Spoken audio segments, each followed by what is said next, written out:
জানালাম যে যে সমস্ত এসটি সার্টিফিকেট বাতিল হয়েছে, কিন্তু একটা হাই স্কুলের মাস্টার মশাই এসটি সার্টিফিকেট তার ধরা পড়েছে, সার্টিফিকেট তার কেড়ে নেওয়া হয়েছে, ওনার সার্টিফিকেট ক্যান্সেল হয়েছে, কিন্তু উনি বহাল তবিয়তে এখনো শিক্ষকতা করে যাচ্ছেন। অর্থাৎ ধরা পড়েও তার কিন্তু কোনো সাজা হয়নি, সরকার থেকে কোনো সাজা দেয়া হচ্ছে না।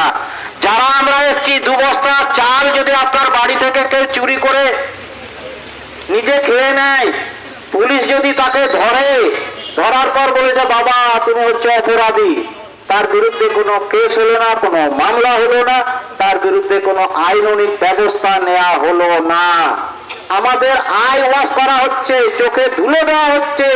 আমাদের দাবি হচ্ছে যারা ধরা পড়েছেন, চোরের খাতায় যারা নাম লিখিয়েছেন, তাদেরকে অবিলম্বে ভারতীয় আইনের দণ্ডবিধি অনুসারে কেন পানিশমেন্ট দেওয়া হবে না?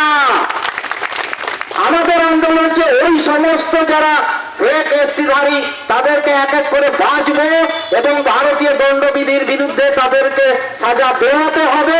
যতদিন না এটা আমাদের হচ্ছে ততদিন আমাদের এই দীর্ঘমেয়াদী আন্দোলন চলবে।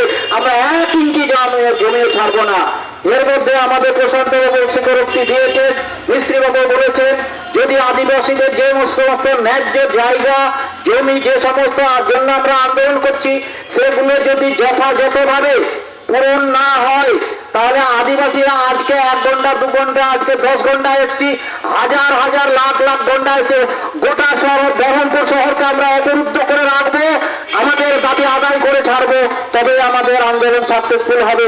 এই বলে আপনারা আমাদের সঙ্গে আছেন, থাকবেন, এই আশা এবং বিশ্বাস রেখে আমার এই বক্তব্য শেষ করছি। ধন্যবাদ।